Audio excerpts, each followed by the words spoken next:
وقضى ربك ألا تعبدوا إلا إياه আল্লাহ রাব্বুল আলামিন বলেন, ও দুনিয়ার মানুষ, আমি রবের ইবাদত করো, আমি রবের ইবাদত বাদ দিয়া অন্য কারো ইবাদত তোমরা করিও না।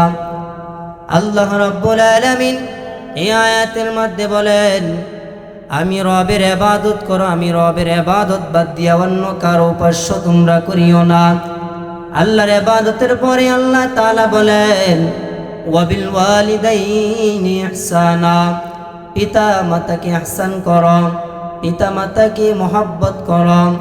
আল্লাহ রাব্বুল আলামিন বলেন, আমি রবের ইবাদতের পরে আমি আমার নারী সম্প্রদায়কে আমি আল্লাহ তাআলা মর্যাদা দিয়ে দিলাম। বলুন সুবহানাল্লাহ।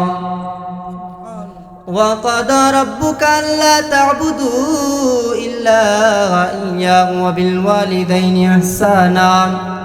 আল্লাহ তাআলা পরের আয়াতে বলেন, ইম্মা ইয়াবলুগান্না ইনদাকাল কিবারা আহাদুহুমা।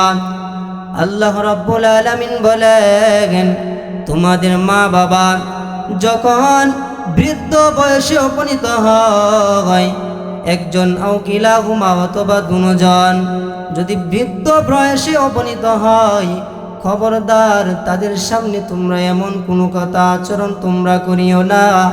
ফালা তাকুল লাহুমা উফিন ওয়ালা তানহারহুমা ওয়া কুল লাহুমা কাওলান কারীমা।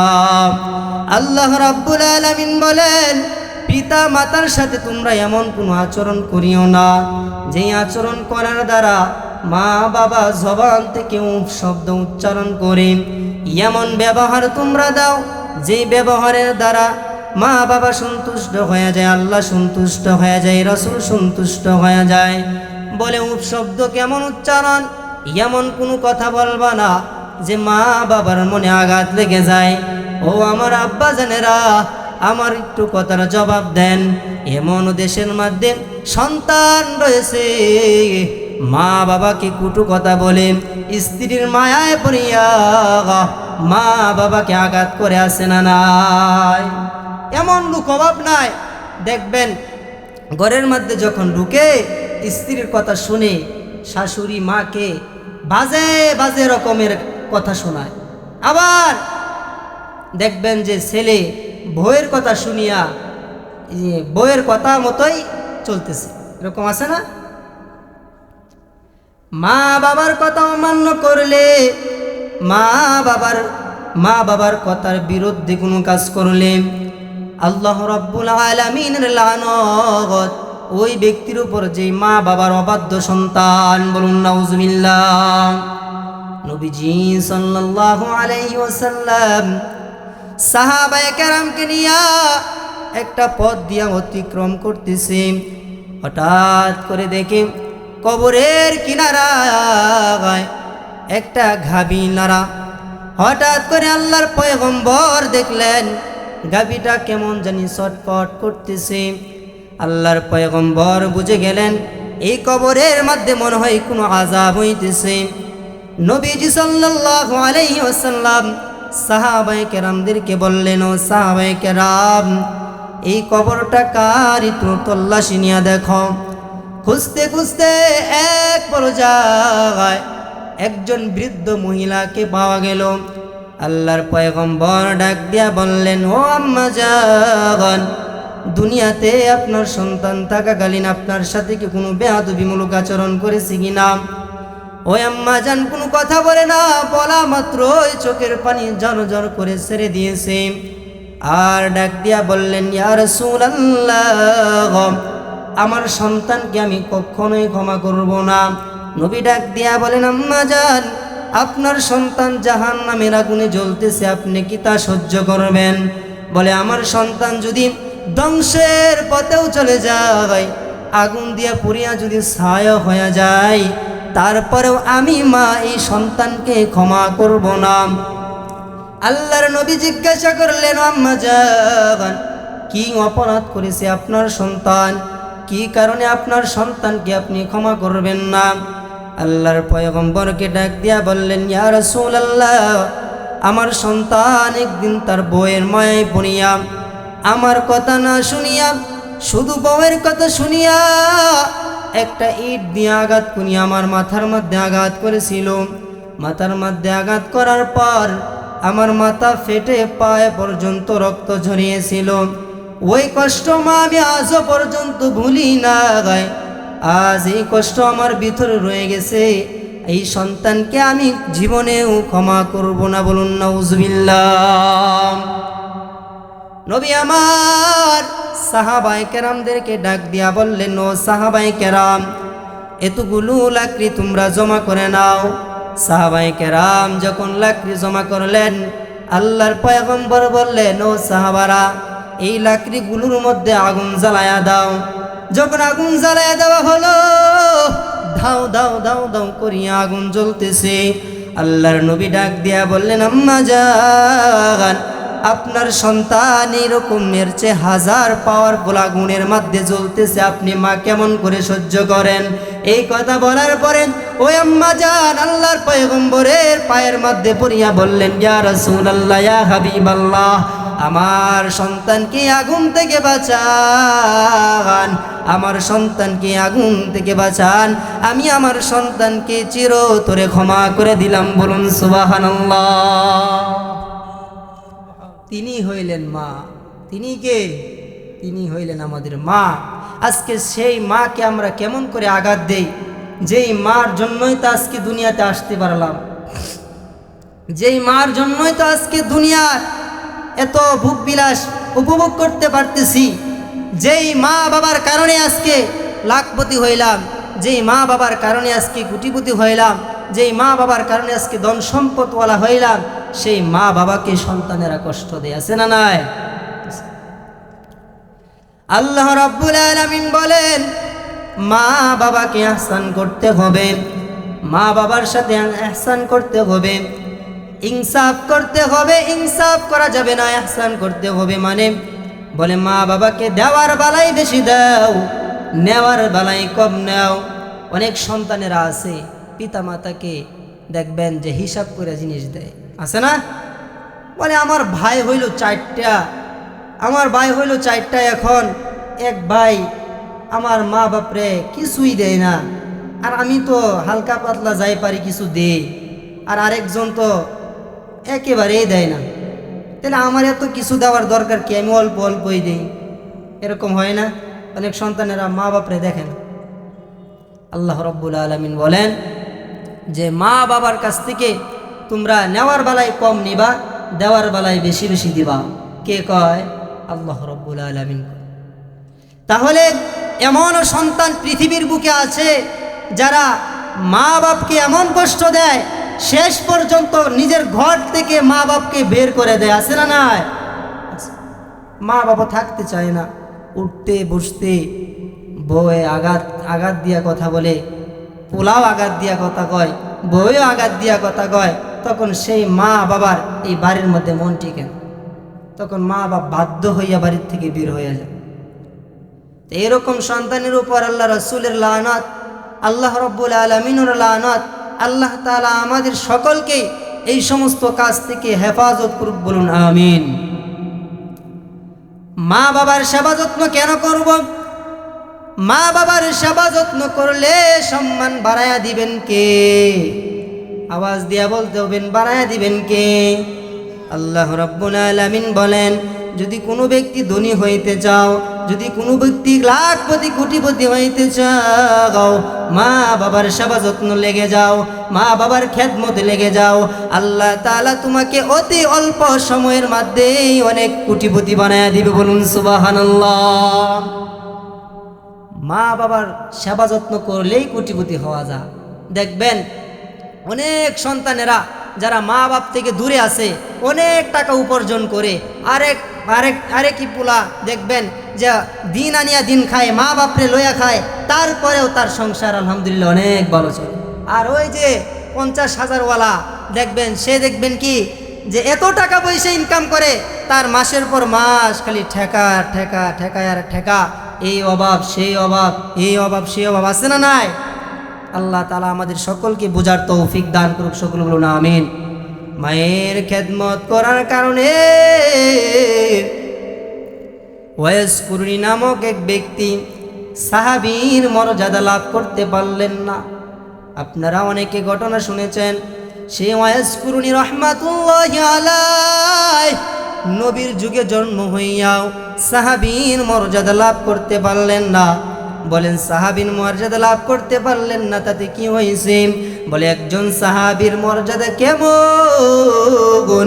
দুনিয়ার যত পীর ওলিয়া উলিয়া যদি এক পাল্লায় রাখা হয়, আর সর্বনিম্ন স্তরের একটা সাহাবী, যেই সাহাবী আল্লাহর পয়গম্বরকে ঈমানের হালত দেখেছে, আবার ঈমান অবস্থায় মৃত্যুবরণ করেছে, আর কোনো বাদবাকি নেক আমল করতে পারে নাই, শুধু এমন একটা সাহাবীকে যদি এক পাল্লায় রাখা হয়, ওই দুনিয়ার যত পীর ওলিয়া উলিয়া আছে এর চাইতেই সাহাবীর পাল্লা ভারী হয়ে যাবে। বলুন সুবহানাল্লাহ। তাহলে সাহাবীর মর্যাদা কেমন? সাহাবী কাদেরকে বলা হয়?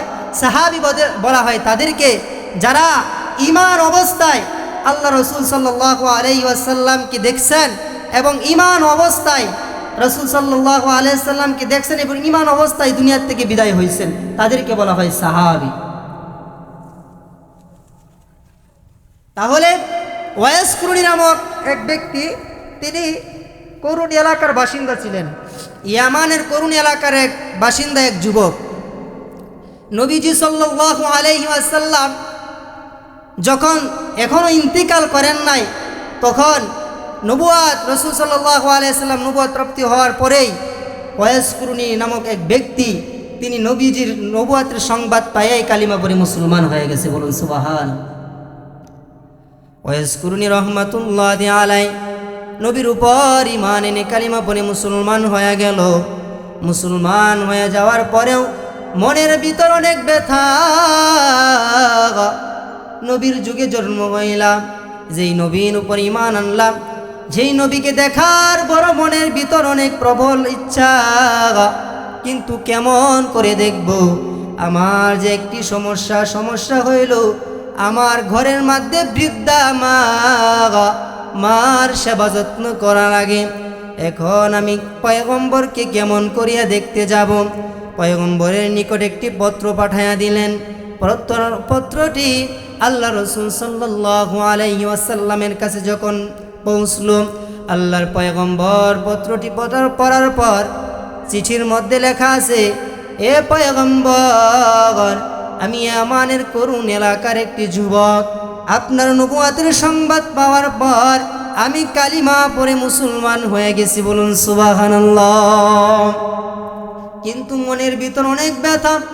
আমি ওয়াইস কুরনি আপনাকে দেখার জন্য অনেক পাগল পারা হয়ে আছি, কিন্তু কেমন করি আমি আসব? আমার ঘরের মধ্যে বৃদ্ধা মা, অসুস্থ মা, সেই মাকে ফেলে রেখে আমি আসতে পারতেছি না। ও পয়গম্বর, এখন আমার করণীয় কি? আপনি সমাধান দিয়া দেন। আল্লাহর পয়গম্বর জবাব দিয়া বললেন, ওয়াইস কুরনি, আমাকে দেখার কোনো প্রয়োজন নাই, তুমি তোমার মায়ের সেবা যত্নই নিয়োজিত থাকো। বলুন সুবহানাল্লাহ। ওয়াইস কুরনি রহমাতুল্লাহি আলাইহি যখন এই সংবাদ পাইলেন, আল্লাহর পয়গম্বর তাকে যাওয়ার জন্য নিষেধ করলেন, মার সেবা যত্নই করতে বললেন।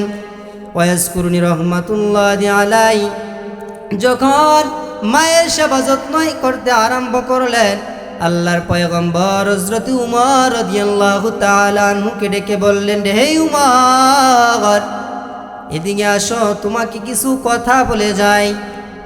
ইয়ামানের করুন এলাকার এক বাসিন্দা, এক যুবক, নাম তার ওয়াইস কুরনি। তার কিছু ঘটনাকৃতি আল্লাহর পয়গম্বর ওয়াইস কুরনির উমর রাদিয়াল্লাহু তাআলার কাছে বর্ণনা করলেন। বলেন, হে উমর, এই মদিনায় একদিন ওয়াইস কুরনি যেদিন আগমন করবেন, এই ওয়াইস কুরনি দিয়া তুমি একদিন দোয়া করাইবা, আল্লাহ তাআলা তোমার দোয়া কবুল করে নেবেন। বলুন সুবহানাল্লাহ। আল্লাহর পয়গম্বর যখন দুনিয়া থেকে বিদায় হয়ে গেলেন, হযরত উমর অনেক দিন অনেক বছর পর্যন্ত অপেক্ষায় রইলেন। যখনই কোনো ইয়ামান থেকে কোনো মদিনায় কাফেলা ঢুকে তখনই উমর রাদিয়াল্লাহু তাআলা জিজ্ঞাসা করেন, এখানে কি ওয়াইস কুরনি নামক কোনো ব্যক্তি আছে কিনা? লোকেরা বলেন না না নাই। অনেক বছর পরে একটা কাফেলা আসলো। সাহাবারা জিজ্ঞাসা করলেন, এখানে কি ওয়াইস কুরনি নামক কোনো ব্যক্তি আছে কিনা? বলেন আমি ওয়াইস কুরনি। বলুন আল্লাহু আকবার। ওয়াইস কুরনি রহমাতুল্লাহি আলাইহি কথা বলার পরে সাহাবারা দৌড়াইয়া চলে যায় উমর রাদিয়াল্লাহু তাআলার কাছে গিয়া বলেন, খলিফাতুল মুসলিমিন, ইয়ামান থেকে একটি কাফেলা আসলো, মদিনায় আগমন করেছে। এই কাফেলার মধ্যে ওয়াইস কুরনি নামক এক ব্যক্তি আসছে। এই কথা শোনা মাত্রই উমর রাদিয়াল্লাহু তাআলা পাগলের মতো ছুটে গেলেন আর গিয়া বললেন, হে যুবক, বলো তোমার নাম কি? বলো তোমার নাম কি? বলে আমার নাম ওয়াইস কুরনি। বলে আমি তোমার জন্য অনন্তকাল অপেক্ষায় ছিলাম, অতদিন কোথায় তুমি ছিলা? বলুন আল্লাহু আকবার। উমর রাদিয়াল্লাহু তাআলা আনহু ওয়াইস কুরনি রাহমাতুল্লাহি আলাইহির হাতটা দুনিয়া বললেন, রে বাবা, তোমার হাত দিয়ে আমার মাথার মধ্যে সানিয়া একটু দোয়া করে দাও, আল্লাহ তোমার দোয়া কবুল করে নেবেন। বলুন সুবহানাল্লাহ। এই কথা বলা মাত্রই ওয়াইস কুরনি রাহমাতুল্লাহি আলাইহি ঝর ঝর করে চোখের পানি ফেলে কান্না করে দিলেন আর বললেন, খলিফাতুল মুসলিমিন, আপনি হইলেন খলিফাতুল মুসলিমিন, একজন সাহাবী, আর আমি হইলাম অদম বান্দা। এই অদম বান্দার কাছে আপনি কেমন করে দোয়া চাইতেছেন?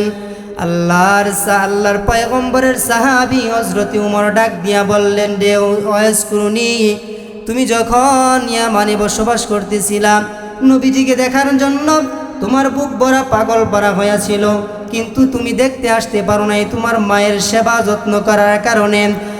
আর তুমি সাহাবীর মর্যাদা লাভ করতে না পারলেও কি হবে, আল্লাহর পয়গম্বর তোমাকে এমন সুসংবাদ দিয়ে দিয়েছেন যে তুমি যদি দোয়া করো তাহলে আমি উমরের দোয়া আল্লাহ কবুল করে নেবেন। বলুন সুবহানাল্লাহ। এই কথা বলার পরে ওয়াইস কুরনি রাহমাতুল্লাহি আলাইহি মনটা অনেক আনন্দে ভরে গেল। কেন ভরে গেছে? বলেন যে একজন সাহাবী এত সম্মানিত, এত মর্যাদাশীল হওয়ার পরেও আল্লাহ রসুল আমার পক্ষে কথা বলে গেলেন যে আমি যদি দোয়া করি আল্লাহ দোয়া কবুল করে নেবেন। সুবহানাল্লাহ। এই জন্য মা বাবার সেবা যত্ন যে করবে আল্লাহ তাআলা তার সম্মান করাইবেন না বাড়াইবেন? কথা বলেন না, কে সম্মান কমবে না বাড়বে? বাইরা যাবে। এই জন্য মা বাবার সেবা যত্ন করার দরকার আছে না নাই? আছে। আল্লাহ রসুল সাল্লাল্লাহু আলাইহি ওয়াসাল্লাম হাদিসের মধ্যেও বলেন, তোমার মা বাবা যদি হিন্দু হয়, খ্রিস্টান হয়, বৌদ্ধ হয়, ইহুদি হয়, তারপরেও তুমি তোমার মা বাবার সাথে কোনো খারাপ আচরণ করবা না। কারণ মা বাবার সাথে তোমার ইহসান করতে হবে, দয়া করতে হবে। রাসূলুল্লাহ সাল্লাল্লাহু আলাইহি ওয়াসাল্লাম বলেন, মা বাপ যদি ইহুদি ধর্ম গ্রহণ করে, সে তার বিবেক বুদ্ধি দিয়া সে ধর্ম গ্রহণ করেছে, তাকে করতে দাও, কিন্তু এই কারণে তুমি তোমার মার সাথে তুমি খারাপ আচরণ করবা, এটা হতে পারে না। আল্লাহ রাব্বুল আলামিন আমাদের সকলকে মা বাবার সেবা যত্ন করার তৌফিক দান করুক। সকলে বলুন আমিন। মা বাবার সেবা যত্ন করিয়া অনেক মানুষ আজকে অনেক সম্মানিত হয়েছে। মা বাবার দোয়ার কারণে অনেক মানুষ অনেক সম্মানের উচ্চ পর্যায়ে পৌঁছে দিয়েছেন কে? আল্লাহ। হযরতে মুসা আলাইহিস সালাতু ওয়াস সালাম একদিন আল্লাহ তাআলার সাথে কথা বলতেছে। আপনারা তো জানেন যে হযরত মুসা আলাইহিস সালাতু ওয়াস সালাম আল্লাহ তাআলার সাথে সরাসরি কথা বলতেন, জানতেন না? এই মুসা আলাইহিস সালাতু ওয়াস সালাম আল্লাহ রাব্বুল আলামিনের কাছে যখন গিয়ে কথা বলতে বলতে একটা সময় বললেন, হে আল্লাহ, জান্নাতে আমার সঙ্গী কে হবে? জান্নাতে আমার সঙ্গীটা কে হবে? যদি একটু বলতা তাহলে খুব উপকৃত হইতাম। কে কয়? কথা বুঝতেছেন আমার? মুসা আলাইহিস সালাতু ওয়াস সালাম আল্লাহকে বলে, আল্লাহ, জান্নাতে আমার সঙ্গী সাথী কে হবে? যদি একটু বলে দিতা তাহলে খুব উপকৃত হইতাম। সুবহানাল্লাহ কইতেন না? আল্লাহ রাব্বুল আলামিন ডাক দিয়া বলেন, মুসা রে, এটা কিভাবে সম্ভব? এটা বলা যাবে না। মুসা আলাইহিস সালাতু ওয়াস সালাম বলেন, আল্লাহ গো, যদি এটা বলে দিতাম তাহলে অনেক উপকৃত হইতাম। ওই মানুষটাকে আমি একটু দেখতে পারতাম, মনের ভিতরে খুব আশা আকাঙ্ক্ষা জন্মিয়েছে। সুবহানাল্লাহ। আল্লাহ রাব্বুল আলামিন মুসার জবাবে বললেন, ও মুসা, জান্নাতে তোমার সঙ্গী হবে একজন কসাই। জান্নাতে তোমার সঙ্গী কে হবে? একজন কসাই, গোশত বিক্রেতা। এটা যখন বললেন, মুসা আলাইহিস সালাম বলেন, আল্লাহ তুমি আমার সাথে ঠাট্টা করো, তাই না? একজন কসাই কই আর আমি মুসা কই, কিভাবে কসাই আমার সঙ্গী হয়? বলে, আমি আল্লাহ যেটা বলছি সেটাই চূড়ান্ত সিদ্ধান্ত, বলুন সুবহানাল্লাহ। মুসা আলাইহিস সালাম সেই কসাইয়ের ঠিকানা নিয়া যখন মুসা আলাইহিস সালাম রওনা হয়ে গেলেন, সেই কসাই কোন আমলের কারণে একজন আমি নবীর জান্নাতে সঙ্গী হয়ে গেল।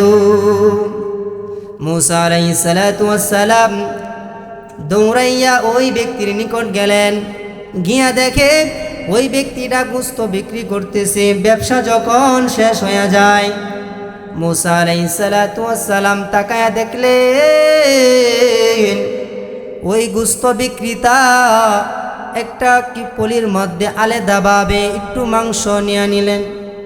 মুসা আলাইহিস সালাম ডাক দিয়া বললেন, হে যুবক ভাই, তোমার বাড়িতে কি আজকে আমি মেহমান হতে পারবো কিনা? মুসা আলাইহিস সালামের কথা শুনিয়া ওই লোকটা বলতেছে, অবশ্যই হতে পারবেন, তবে একটু সময় লাগবে।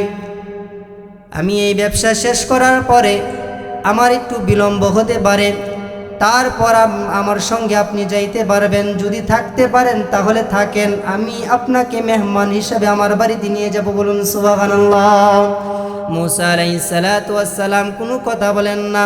ওই ব্যক্তিটা ব্যবসা শেষ করার পর কলির মধ্যে একটু মাংস নেওয়ার পরে ওই ব্যক্তিটা দৌড়াইয়া গেলেন তার মায়ের কাছে। মা ঘুমন্ত অবস্থায় ছিলেন। মা ঘুমন্ত অবস্থায় থাকার কারণে মাকে ডাক দিয়া বললেন, আম্মা জান, আপনি ঘুম থেকে জাগ্রত হন। মুসা আলাইহিস সালাম কোনো কথা বলেন না। মুসা আলাইহিস সালাম চুপচাপ খালি দেখে যাইতেছে। মুসা আলাইহিস সালাম যখন দেখলেন এই কসাই সেই গোশতটুকু নিয়া নিজ হাতে পাকাইয়া মাকে পান করে দিতেছে। মাকে পান করানোর পরে আম্মাজান খানা দানা শেষ করার পরে সন্তানের হাত দুটো ধরিয়া আসমানের দিকে তাকায় বললেন, হে মালিক, আমার সন্তানকে তুমি মুসার সাথে জান্নাতে দিয়া দিব, বলুন সুবহানাল্লাহ। মুসা আলাইহিস সালাম কসাইকে ডাক দিয়া বললেন যে, তুমি যখন দেখলাম গোশত পাকাইলা, পাকানোর পরে এই গোশত তোমার মাকে পান করাইলা, খুব ভালো, দেখে খুব ভালো লাগলো। তবে তোমার মা তোমার হাত ধরিয়া খানা পিনার শেষে যেন কি জানি আল্লাহর কাছে বললেন যে বাদ দেন, এর পাগল মা তো কি বলে আর না বলে। মুসা আলাইহিস সালাম জবাব দিয়া বললেন, হে যুবক, কি সাংঘাতিক আমল তুমি করিয়া ফেললা যে আল্লাহ তাআলা তোমার ঠিকানা আমি মুসার সাথে জান্নাতে করে দিলেন, বলুন সুবহানাল্লাহ। ওরে মুসলমান, মায়ের সেবা যত্ন করার কারণে মুসা আলাইহিস সালামের জান্নাতের সঙ্গী হয়ে গেলেন একজন কসাই। মায়ের সেবা যত্ন করার কারণে ওয়াইস কুরনি নামক ব্যক্তিটাও সাহাবীর চাইতে মর্যাদাশীল অধিকার লাভ করে ফেললেন, বলুন সুবহানাল্লাহ। শুধু তাই না রে মুসলমান, মায়ের সেবা যত্ন যারা করবে আল্লাহ রাব্বুল আলামিন তাদের বড় বড় বিপদ আপদ দূর করে দিবে, বলুন সুবহানাল্লাহ। এরে মুসলমান, বনি ইসরাইলের জামানায় এই ঘটনাটা শোনায় আপনাদেরকে, এই ঘটনাটা শুনে আলোচনা শেষ করে দিব। এরে মুসলমান, বনি ইসরাইলের এক জামানায় এক আল্লাহর তিনজন ব্যক্তি একটি পাহাড়ের কিনারায় দিয়া যখন রওনা করলেন, হঠাৎ করে মুষলধারে বৃষ্টি আরম্ভ হয়ে গেল। বৃষ্টি যখন আরম্ভ হয়ে যায়, এই তিন যুবক চিন্তায় মুরাকাবায় ঢুকে গেলেন, আমরা কোথায় আশ্রয় নিতে পারি, কোথায় আশ্রয় নিতে পারি। এক পর্যায়ে এক পাহাড়ের কিনারার মধ্যে দেখে একটি গুহা রয়েছে, সেই গুহার মধ্যে প্রবেশ করে ফেলল। তিন ব্যক্তি যখন গুহার মধ্যে প্রবেশ করল, উপর থেকে একটি পাথর, অনেক বড় একটি পাথর আসিয়া গুহার মুখটা আটকিয়ে দিল। এখন বলেন তো, তিন ব্যক্তি কি বিপদে আছেন কি নাই? বিপদে পড়ে আছে না? মুষলধারে তিন ব্যক্তি যাইতেছে, হঠাৎ করে দেখে যে মুষলধারে বৃষ্টি আরম্ভ হয়ে গেছে। এখন তিন ব্যক্তি পরামর্শ করতেছে, এখন কি করা যায়? আমরা যদি এখানে থাকি, দাঁড়ায় থাকি, তাহলে তো বৃষ্টিতে ভিজে যাব। এখন কি করতে পারি? একজনে বলে, চল দিকে পাহাড়ের কোনো গুহায় আশ্রয় নেওয়া যায় কিনা। তখন গিয়া দেখে যে এক পাহাড়ের কিনারা একটা গুহা আছে, সেই গুহার মধ্যে তিন ব্যক্তি আশ্রয় নিয়েছে। তিন ব্যক্তি যখন আশ্রয় নেয়, তখন উপর থেকে একটি পাথর গড়ায় আস্তে আস্তে আস্তে আস্তে গুহার মুখটা আটকাইয়া দিছে। তখন তিন ব্যক্তি বিপদের মধ্যে পড়ে গেছে না? বিপদে যখন পড়েন, তখন এই তিন ব্যক্তি যে গুহার মধ্যে প্রবেশ করছে, সেটা দুনিয়ার আর কোনো ব্যক্তি দেখে নাই। দেখছেন কে? দেখছেন কে? কথা কন না, দেখছেন কে? আল্লাহ দেখছে, দুনিয়ার কোনো মানুষ দেখে নাই। তিন ব্যক্তি পরামর্শের মধ্যে বনিয়া গেল, আমরা যেই গুহার মধ্যে পড়ে গেলাম, দুনিয়ার কোনো মানুষ আমাদেরকে দেখে নাই। যদি দুনিয়ার কোনো মানুষ দেখত, তাহলে তো আমাদেরকে বাঁচাইবার জন্য চেষ্টা করত। এখন দুনিয়ার কোনো মানুষও দেখে নাই, এখন এই পথ থেকে আমরা কেমন করে বাঁচব? তিন ব্যক্তির এক বুদ্ধিজীবী ডাক দিয়া বলে, জীবনেতে কাম কম করো নাই, বলো তোমার জীবনে কোনো দিন একটা ভালো কাজ করেছো কিনা? যদি একটা ভালো কাজ করিয়া থাকো, তাহলে একটা ভালো কাজের উসিলা করি আল্লাহর কাছে ক্ষমা চাও, হতে পারে আল্লাহ এই বিপদ থেকে আমাদেরকে মুক্তি দিয়ে দিতে পারে। একজন বলে, ঠিকই তো, দেখ জীবনে কোনোদিন ভালো কাজ করেছো কিনা। একজন ডাক দিয়া বলে, আমার জীবনে আমি একটা ভালো কাজ করিয়াছি। আরেকজন বলে, আমার জীবনেও আমি একটা ভালো কাজ করিয়াছি। আরেকজন বলে, আমার জীবনেও আমি একটা ভালো কাজ করিয়াছি। বলুন আল্লাহু আকবার। এক ব্যক্তি নীরবে আলাদাভাবে গিয়া আকাশের দিকে তাকায়া বলেন, রে হে মালিক, আমাকে আল্লাহ তুমি তো অনেক ধন সম্পদের মালিক বানিয়েছ, আমার টাকা পয়সার অভাব নাই, ধন সম্পদের অভাব নাই। আমি এমন একটা সময় আমার বাড়িতে অনেক কর্মচারীরা কাজ করে যাইত। হঠাৎ করে একদিন এক কর্মচারী অর্ধবেলা কাজ করিয়া পুরা বেলার টাকা চাইল। দুনিয়ার কোনো গৃহস্থী যদি আপনার কাছে, বা দুনিয়ার যদি কোনো দিন মজুরি যদি আপনার বাড়িতে কামলা দেয়, এখন যদি আপনি কামলা নিছেন 5টা পর্যন্ত, সকাল 7টা থেকে 5টা পর্যন্ত, এখন যদি জোহর পর্যন্ত কাজ করিয়া যদি বলে আপনি পুরা বেলা টাকা দেন, আপনি দিবেন? কথা কন্যাকে দিবেন? দিবেন না। তখন ওই ব্যক্তিও বলতেছে, হে আমার মালিক, ওই কর্মচারী আমার বাড়িতে কাজ করার পর অর্ধবেলা কাজ করিয়া পুরা বেলার টাকা চাইল। আমি মালিক তাকে অর্ধবেলার টাকা দিতে চাইলাম, সে রাগ করিয়া টাকাটা ফেলে রেখে চলে যায়। হে মালিক, এই টাকাটা আমি নষ্ট করেছিলাম না, সেই টাকাটা দিয়া আমি বকরি কিনেছি। এই বকরি কিনতে আমি এই বকরি পালতে পালতে একটা বকরির পাল দিয়ে ফেলেছিলাম। হে মালিক, হঠাৎ করে সেই দিন মজুরি আমার বাড়ির সামনে দিয়ে রওনা করে দিলেন। আর ওই ব্যক্তি ভাবছিল আমি যে অর্ধবেলা কাজ করেছিলাম, সেই অর্ধবেলার টাকাটা আমি মালিকের কাছ থেকে নিয়ে যাই। যখন টাকাটা চাইতে গেল, হে মালিক, আমি যে তোমার বাড়িতে কাজ করেছিলাম সেই পাওনা টাকাগুলো দিয়া দাও। ওই মালিক তখন ওই ব্যক্তি ডাক দিয়া বলল, হে মালিক, আমি তখন সেই বান্দার, যেই বান্দা আমার বাড়িতে কাজ করেছিল, অর্ধবেলার টাকাটা আমি তাকে দিয়া দিলাম। আর আমি যে সেই টাকা দিয়া বকরি কিনেছিলাম, ওই ব্যক্তিকে বলেছিলাম, হে আল্লাহর বান্দা, তোমার টাকা তুমি নিয়ে নাও, এই বকরির পাল যে দেখতেছো, এই বকরির পালও তুমি নিয়ে নাও। বলুন সুবহানাল্লাহ। ওই আল্লাহর বান্দা ডাক দিয়া বললে, আমি এই বকরির পাল নিব কেন? আমি তোমার বাড়িতে যেই কাজ করেছিলাম, আমার পাওনা তুমি দিয়া দাও। বলে, তোমার পাওনা যেই টাকা আমার কাছে রেখে গিয়েছিলা, সেই পাওনা টাকা আমি হয়তো কাজে লাগাই নাই, সেই পাওনা টাকা আমি হয়তো কাজে ব্যয় করি নাই, সেই পাওনা টাকাটা আমি তোমার ভালো একটা কাজ করতে করতে আজকে তোমার ব্যবসার মতো একটা পথ ধরিয়া দিলাম। হে মালিক, এই কাজটা যদি তোমার কাছে পছন্দ হয়, তাহলে এই বিপদ থেকে আমাদেরকে তুমি মুক্তি দিয়া দাও। সঙ্গে সঙ্গেই ওই আল্লাহর বান্দা তাকায়া দেখে, ওই গুহার 3 ভাগ পাথর থেকে 1 ভাগ পাথর আল্লাহর কুদরতে ভাবে সরে যায়। ভাই, অনেক লম্বা ঘটনা, সেদিকে যাব না। যেই কথাটা বলতেছিলাম, আরেক আল্লাহর বান্দা একদিন যৌবনের বয়সে অনেক চাচার বাড়িতে বেড়াইতে যায়। ওই আল্লাহর বান্দার একজন ডাক দিয়া বললেন, রে মালিক, আমার জীবনেও আমি একটা ভালো কাজ করিয়াছি। বলে, কাজটা হইল, আমি যখন যৌবন বয়সে আমার চাচার বাড়িতে বেড়াইতে যাই, বাড়িতে যায় দেখি ঘরের মধ্যে চাচাও নাই, চাচিও নাই, চাচা তো বোন আছে। আমি এই সুবর্ণ সুযোগ মনে করিয়া যখন আমার বোনের গায়ে আমি টাচ করতে চাইলাম, এমন সময় দিকে আমার বোন 2 চোখ বেয়ে কান্না করতেছে। আর ডাক দিয়া বলে, আমার ভাই, আজও পর্যন্ত আমার গায়ের মধ্যে কলঙ্কের দাগ কেউ বসাইতে পারে নাই। তুমি এমন কোনো কাজ করিও না যে আমার শরীরের মধ্যে কলঙ্কের দাগ বসে যায়। আল্লাহকে ভয় করো। ওই সময়ের মধ্যে মালিক আমার বোনের কথা শুনে তুমি মালিকের ভয় আমার অন্তরে ঢুকে গেল। বলুন সুবহানাল্লাহ।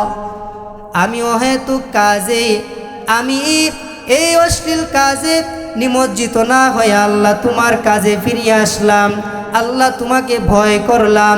ও আল্লাহ, এই কাজটা যদি তোমার কাছে পছন্দ হয়, আজকে এই ভালো কাজটা রুসিলা করিয়া আমাদেরকে এই গুহা থেকে মুক্তি দিয়া দাও।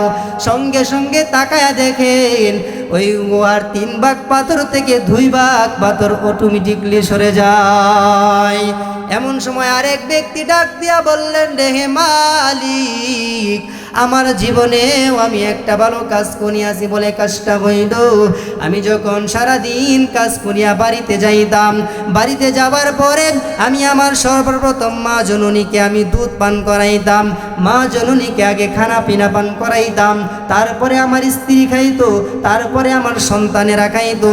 একদিন বাড়িতে যায়া দেখি আমার স্ত্রী ঘুমায়, সন্তানগুলো ঘুমায়া রইল, আমার মা জননীও ঘুমায়া রইল। সন্তান বাড়িতে যাওয়ার পরে ডাক দিয়া বললেন, রে আম্মা জান, আপনি ঘুম থেকে জাগ্রত হন। সন্তান ঘুম থেকে জাগ্রত করার পর মা জননীকে আগে খানা পান করানোর পরে তারপরে সন্তানকে খাওয়াইলেন, তারপরে স্ত্রীকে খাওয়াইলেন। আগে মা জননীকে খাওয়াইলাম, মা জননীর সেবা যত্ন নিমজ্জিত ছিলাম। হে আল্লাহ, এই কাজটা যদি তোমার কাছে পছন্দ হয়, আজকে এই কাজটা রুসিলা করিয়া আমাদেরকে গুহার থেকে মুক্তি দিয়া দাও। সঙ্গে সঙ্গে এই গুহার পুরা পাথরটাই সরে যায়। সুবহানাল্লাহ। এজন্য মা বাবার সেবা যত্ন করলে আল্লাহ বিপদ থেকে উদ্ধার করেন কি করেন না? এরকম অসংখ্য ঘটনা রয়েছে, যারা মা বাবার সেবা যত্ন করছে আল্লাহ রব্বুল আলামিন তাদের সম্মান বাড়াইছেন, তাদের বিপদ আল্লাহ দূর করে দিয়েছেন, তাদের অসংখ্য রোগ ব্যাধিও আল্লাহ তাআলা সুস্থ করে দিয়েছেন। বলুন সুবহানাল্লাহ। আল্লাহ তাআলা আমাদের সকলকে এই কথাগুলোর উপর মানার এবং আমল করার তৌফিক দান করুক। সকল বলুন আমিন। আজকের এই মাহফিলকে যেন আল্লাহ কবুল করে নেয়। সকল বলুন আমিন। যারা এখনও বাহিরে ঘোরাফেরা করতেছেন, তারা কিন্তু ভালো কাজে নাই, তারা কিন্তু ক্ষতিগ্রস্তের মধ্যে পড়ে আছেন। আজকের এই মাহফিল প্রতিদিন হবে? এই মাহফিল প্রতিদিন হবে? প্রতিদিন হবে না। একটা দিন একটু কষ্ট করিয়া ওলামায়ে কেরাম তাদের জবান থেকে মুবারক বাণী শুনেন। আল্লাহ তাআলা হতে পারে একটা কথার মাধ্যমে আল্লাহ তাআলা আপনার